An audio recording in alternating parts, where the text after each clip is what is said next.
make sure you hear him. Say his name again. He'll say his own name. Okay. Yeah, I don't know who the Rabbi Posner is that you're referring to, that all the people are calling with Shilas. I can just quote my uncle, Zalman Posner, who when people would refer to him as Rabbi Posner, he would say, no, that's my father. I'm Rabbi Posner's son. So I'm whatever Rabbi Posner is talking about, his brother, his nephew, his cousin, whatever. But having a popular name, a famous name helps, open doors here and there once in a while. I'm not really sure why I'm here, but I can tell you how I got here. We can start at the very beginning, which is back probably about 30, maybe more, 35 years ago. I was there was a chuppah being Rabbi Schusterman in Chicago. Rabbi Schusterman was making a chuppah for some I believe some couple who had only had a civil marriage, and they were going to now have a proper chuppah or something like that. It was like a small crowd, 10 people barely. I don't think there was even a meal afterwards, but they was making a chuppah in the shul. And I had some involvement with these people, so they invited me to read the kesuba. So before the chuppah took place, Rabbi Schusterman calls me into his study, and he had me read the kesuba. He wanted to make sure I knew Pashat the Ivra, how to read properly. Nowadays you can actually get it with the Nakudas, but a few years later, as I was getting along with my own shlichus, and I actually got to the point where I had a couple that asked me to marry them. So what do you do? I went to Rabbi Schusterman, and I said, I'm making I'm officiating at this wedding. What do I do? And he tells me step by step, and he takes out he wrote out the whole kesuba for me, took out the form, filled it out, what's the name, is the place, and so on and so forth. And I'm in business, I know what to do. He took care of it all for me. After a few times of doing this, you learn enough of it, and you're able to. Sure, I could officiate a wedding, no problem. Oh, by the way, Rabbi Schusterman also always had spare copies of the kesuba always in his glove compartment of his. What? Blanks. He always had blank forms of the kesuba always in his glove compartment, because he remembered once he was at a chasana in downtown Chicago someplace, and they were preparing the kesuba, and there was a mistake made, and then they needed to have another one, and the closest rabbi to downtown was somebody in the Lakeview neighborhood. So the whole chasana was held up for an hour till someone went there to get another copy to bring down. From then, he always kept in his glove compartment, whether he was officiating, someone else was officiating. He always had a blank forms.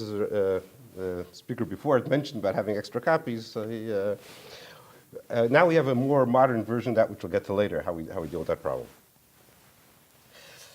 Anyway, with time, so now there are more and more shluchim coming to the Chicago area, and everybody is getting their training under Rabbi Schusterman as to how to do a chasna, including how to prepare a kesuba.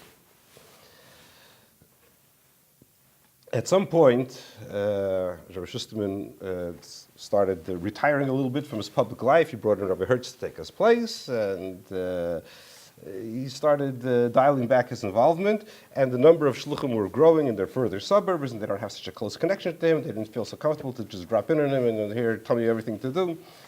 So I got this idea of starting an organization to help the new, up and coming shluchim, the new who are all of a sudden becoming rabbanim.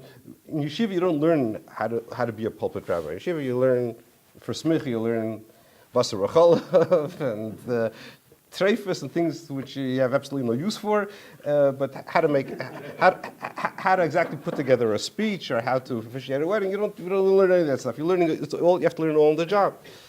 So I decided to make an organization to organize all of the shluchim, especially those who were, if someone's a teacher in a cheder or whatever, doesn't need it, but everyone who's got a chabadis of his own becomes the rabbi and has to know everything. So I formed an organization, called it Association of Chabad Rabbanim of Illinois.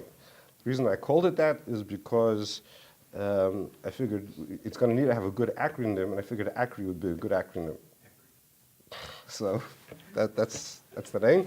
And we put together this organization, and we started putting together events and things to teach people. So one of the things I had, Rabbi Schusterman actually made a whole presentation on a group of evolution. We had, took a whole day, sessions, how to do, but you had here, step by step, how to do each of these things.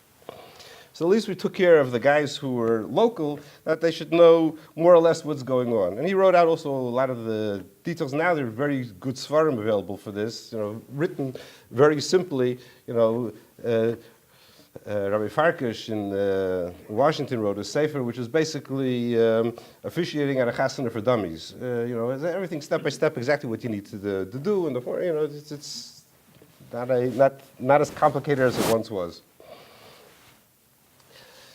From this, it came to the next step. We realized that even so people have a sense of what to do, but there's a very big difference between being a rabbi and officiating at a wedding and being a doctor. Because, doctors, they get to bury their mistakes, but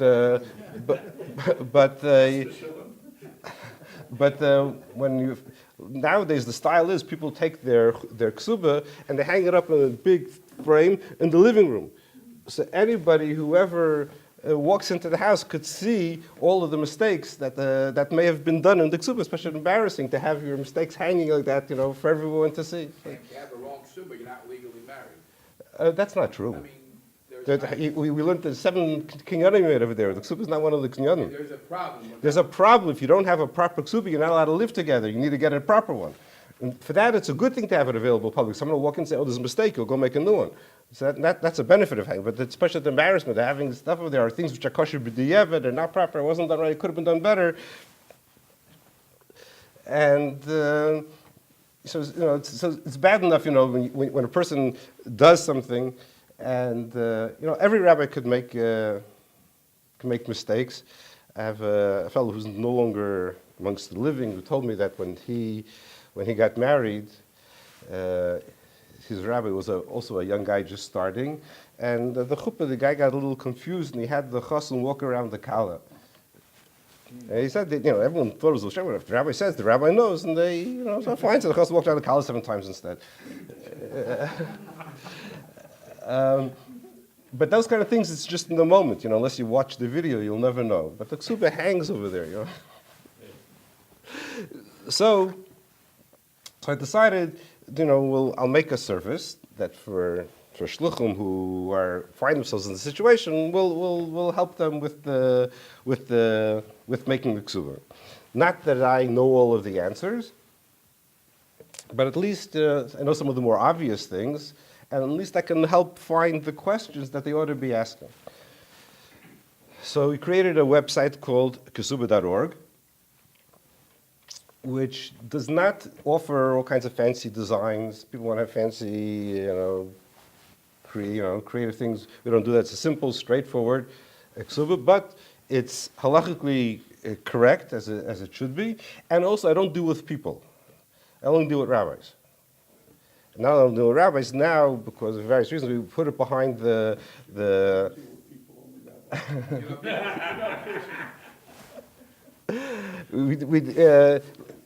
The website is accessible only through a person's login with their Chabad credentials, so it's really only available to shluchim.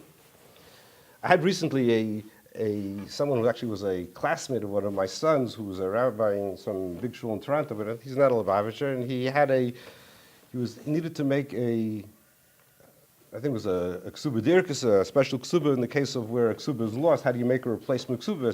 There's a whole different text for that, substantially different text, and he wasn't sure what to do about it. So he contacted me. He couldn't use the website though. I took care of him, and told him what to do. But it was because the website is there basically designed to help shluchim get through get it right. And as I say, it would be very presumptuous for me to make this website and say, send me all your stuff and we'll send you a proper ksuba, as if I am the world's posek who knows the answers to all the questions. You send them all to me and I will decide everything. This is, it sounds like a great idea, but I was not the guy who's going to do that. So basically, most questions which I find, I point out and say, look, you need to find out about this or find out about that, or here, there's different opinions of how to deal with this or that or the other thing. Ask your Rav that you ask your shilas to, because every Rav has a Rav that he asks shilas to, and whatever he says, that's what we'll do. So I'm not really an authority on the answers, I'm more an authority on the questions. I want to make that clear. Now, yeah? Good question. What terms change in a replacement? Okay, basically, instead of the standard form of a ksuba, it says that in such and such a day, in such and such a place, so and so said to so and so, will you be my wife? And she said she agreed, and then these are his obligations, whatever. We made a kinyan, and you sign it. In the case of where a ksuba is lost, or if you find a mistake in the ksuba also, you have to make a replacement ksuba.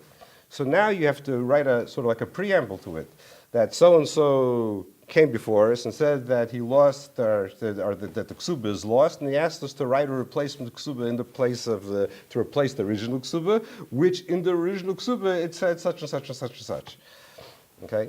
So now that preamble there is another 7 or 8 lines of lots of Aramaic gobbledygook, but the question is, like most of the ksuba is, but that's basically what it says, but you need to know, you have to write now, you have to know, if you know, you have to write the original place and the new place and where there's a few details of how to get it, okay? But in terms of his obligations? The obligations stay the same, no, because you're just writing a new document, once again establishing that he's obligated in the same obligations before. The obligations stay the same. So, by the way, I'm sure you know that they have to write one of the Rebbe's chasna. Yes.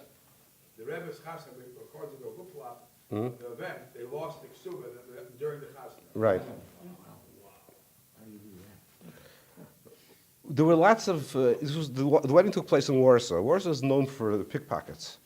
So there was lots of stuff that was lost at that wedding. Somehow, apparently, in the course of that, the kesuba also got lost.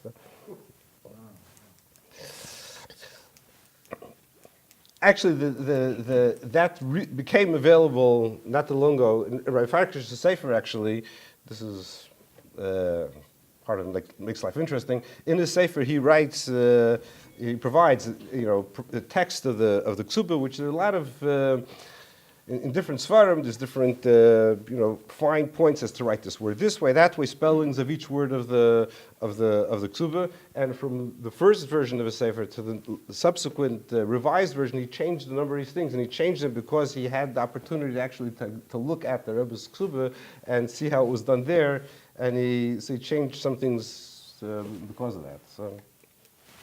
So what was great, one thing also next year comes, okay, well, now there's another way of doing it. So it's nothing is static. The reason I'm smiling is when Rabbi Posner and I were together, one day I came to him on a Motzi Shabbos and said, Bonnie just told me she was looking for a kesuba the other day and she couldn't find it. And he didn't want to give me the bad news. So he said, go talk to Rabbi Schusterman. So next morning, Sunday morning, I go to ask Rabbi Schusterman. He says, and he gave me a 2-word answer. You know what it was? Move out. Okay, you could write it down on the spot. That's what he said, move out. Okay, so just finish up the story of the kesuba. So now I basically I have a form. People fill out the form with the relevant information, and then from that we generate a kesuba, which I email them a PDF, and they have a chance to review it, catch my mistakes, and so on. And we use that nowadays. When I get very often, we'll get calls from people sitting by the chasana already, and we just found out that the guy has another name. This is what Dr. had mentioned before. So I will just make the changes and email them another one. They print it out there wherever they're doing the chasana. So you don't need to carry extra. What? Fancy. I don't make fancy ksubas. Okay, I offer to them either email a PDF and you can print that out on whatever you want, or, which is really silly because it costs more money than a person doing it themselves, I use parchment paper that you can buy retail in a place like Office Max or Staples, a dozen sheets for $6. It's parchment paper with a gold leaf border, so it looks very nice and very fancy, and it prints right in there. And when they ask me to mail it to them, so I send them 4 copies. In fact, it's two on fancy gold leaf paper, and if you mess up after that, then you just get plain paper after that for copies number 3 or 4. But you could easily, you can print it out. Anyone could do it themselves. Now, make sure, though, first of all, that it should all be proper. And there are a lot of considerations people don't realize that it doesn't really make sense to put it on your wall because it's a legal document. How many people do you know that keep their mortgage framed on the wall? Even if it's a paid-off mortgage, you don't with the big stamp paid on it, you get it back from the bank. What? Usually they You're right. You don't frame it. So why would you put your ksuba framed on the wall? But besides that, the way that they make these ksubas, there's so many problems involved in terms of what is the ideal format of a legal document. There's formats of things. Like as lawyers would know, when you submit certain papers, what? We got 2 lawyers. Okay, so there's a format how you submit a brief to the court, right? I think there's a special format for how you submit things to the Supreme Court. There's rules of how things are supposed to work. There are things which are considered the proper way of writing a document. A document should be rectangular, straight margins down the sides. When they start making them, in round shapes or shaped like a bird or whatever, it may look very beautiful and very creative and artistic, but it doesn't make it possible if you do that. But it's not the beauty that you're looking for in a legal document. It's not yossi of ksuba. If you leave gaps of space. What? Well, it could possibly create problems if you have the wrong words at the ends of the line where someone can come along and write another stuff. That'd be a problem. But typically they have that blocked in with the art and stuff. You couldn't do that. But I'm just wondering, like historically, when was like the first kesubas? When did they appear? Kesubas in the Gemara already you have where it refers to why we write certain things in the kesuba. So the texts were around already, certainly then. I don't know if they've unearthed the kesuba from times of the first Beis Hamikdash, but interestingly, in the text of the kesuba, in the case of a basula, you write that the amount of it, which we're getting a little harvest is 200 zuz, the chazul l'chimid, which you are entitled to min ha-Torah, which means that it's a Torah obligation. What? Right. So the question there is, what does that midaraisa mean? Because it's a separate machlokes of Rishonim as to whether in fact it's the raisa, the abundance. Why do we write that it's midaraisa min ha-Torah? And they say all kinds of things as to whether the basic obligation that you must give something is min ha-Torah, or whether the amount, specifically 200, is min ha-Torah. Or it might be that min ha-Torah only specified the kind of money, because from when the Gemara generally, when it mentions zuzim or money, dinarim, there's 2 kinds. There's one which is silver and one which is 7/8 copper and just 1/8 silver, which is obviously worth a lot less. So what it says midaraisa is just specifying that the zuzi are the daraisa kinds of money, but not saying that the obligation is a Torah obligation. So there's different opinions as to whether in fact there is a Torah obligation for the amount of the kesuba, whether there's an obligation with a Torah to write a kesuba b'chlal. These are all open to discussion by Rishonim as to what it is. Interesting, as I was looking around, I had a couple of weeks ago, a guy calls me that he has he wants me to look at a text from some website that some couple wants to use, one of these fancy ksubas, and he wants to know whether the text is acceptable to use it. So I look at it, and all these places, they offer an Orthodox text, and the truth is that our text is the basic Orthodox text. There's fine differences between how they write it in Germany versus Poland and Russia, but these are very small nuances, and don't really make much difference. And the basic Orthodox text is a fine text. The problem is you more often cite things. They have English as well. You don't want to be signing on the English, which doesn't really say anything, and sort of like then the witnesses are supposed to be right up against the actual text they're testifying to. If you have too much space between the signature and the text, it's no good.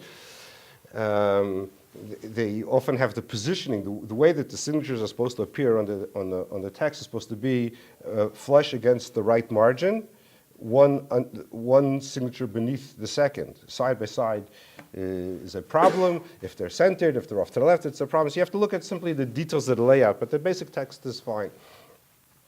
Anyway, but I tell them, why don't you try to explain to them that this is again, this is a legal document, and what you're looking for, a beautiful legal document, is that it should meet the standards, the conventions of halachic legal documents, and don't bother with all this narishkeit.